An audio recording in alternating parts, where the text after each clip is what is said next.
Hello everybody, I hope you're doing well today. And today I'm going to be showing you how to make a customizable, laser gun in Minecraft. And the point of this is that you can customize it however you want. So I'm going to give you the general format, and then I'm going to have you put in the specific things you want it to do. You'll be able to set a command that you want it to sort of run on the path to its target, and also a command that you want it to run when it actually hits its target. Now before we get started, I just want to point out that all the commands are going to be in the description. Since there's often kind of a lot of things that you have to edit about the commands, however, I'm also going to put in a command generator where you can put in the specifications you want, and it will give you the exact commands. And that's probably just going to be a Google spreadsheet or something, because I don't know how to do that in a better way. And also, this is for Java Edition only, so if you're on Bedrock Edition, I'm sad to tell you, this will not work. Now, some things to start off. You're going to need two kinds of command blocks. That is the repeating command block and the chain command block. I also recommend, before you start in chat, you should say /game rule command block output false, because otherwise your chat will get spammed with messages while this is running. There's also one more command that you need to run as you're starting off. This one is a little bit too long to read out, but it's in the description, so you can just use that. Lastly, you're going to be giving yourself a customly named carrot on a stick, which will be your gun. You can make this name whatever you want. It's this part that is inside the quotation marks here. I'm just going to be calling mine gun, though. And, of course, if you know how to use JSON text, you can also use that to make a fancier name with colors or stuff, but I'm just sticking to plain text. Now, at this point, we can finally actually start placing down command blocks. You're going to start with just two, a repeating command block and a chain command block. And make sure all the time that the arrows on the side of each command block point towards the next command block so that it knows which command block to run next. So, once you have these placed down, you're going to paste the two commands from the description labeled as beginning. As you do this, note that there are two changes you're going to need to make.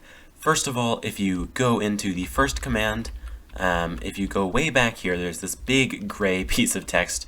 Once again, we have these quotes here around the name of your gun. So like I said, just named mine gun. If you have yours labeled as something else, just change it from gun to whatever else. The second change you need to make is you need to change the tags of the entities. You don't have to worry about what that means, and in fact, if this is your first gun that you're making in this world, you don't even have to worry about it at all. But if it's your second or third, or if you already have a first gun, you need to change these tags so it doesn't get confused about which gun is which. So probably that means you're just going to change from gun 1 to gun 2 or 3 or 4 or whatever. So the two places where that shows up in these two command blocks, the first place is right here at the end, and the second place is actually right here at the beginning where it says tag equals gun 1. And keep in mind, I'm going to be referring to changing the tag because you're going to have to do that a few more times if it's your second gun. So when I say change the tag from now on, that's just what I mean. And of course, if you don't want to deal with that at all, just use the generator, that's fine. Next up, you're going to place down two more chain command blocks, once again with the arrows facing properly. And into these ones, you're going to paste the commands labeled as middle. Once again, if you already have a gun, you need to change the tag. Both cases, it's right back here at the beginning. It'll say execute as, and then at E, tag equals gun. Change gun 1 to gun 2. Now this is the first place you're actually going to set your first custom command to make the gun do something different. So in this last command block here, everything after run is just a particle effect command that I put in. But if you know anything about commands, you can put in something simple, like you could do a set block command, so you could make it set all the blocks to sticky pistons, sure. Or you could have it summon, I don't know, zombies. And once you have that set up, it will summon zombies at every step of the way. Now, next up what you need to do is you need to copy these blocks a few times to make it go a little bit faster. So, hold down Control and middle click on the command block, and then on the other one, and then what you're just going to do is you're going to alternate between the two.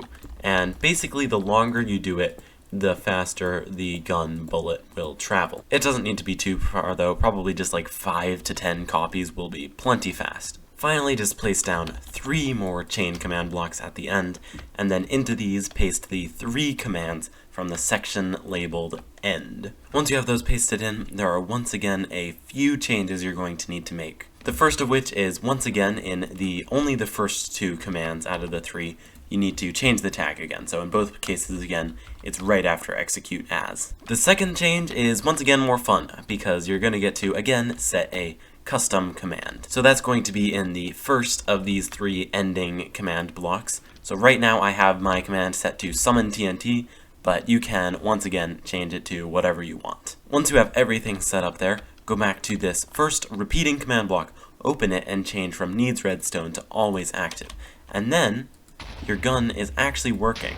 And as you can see, it is, as expected, doing the particle effect along the path and the TNT when it reaches the ground. And yeah, that's really it. I'll probably leave a few sort of command combinations that I think work really well with this, so you can get some inspiration for that, but this is completely customizable. That's the point.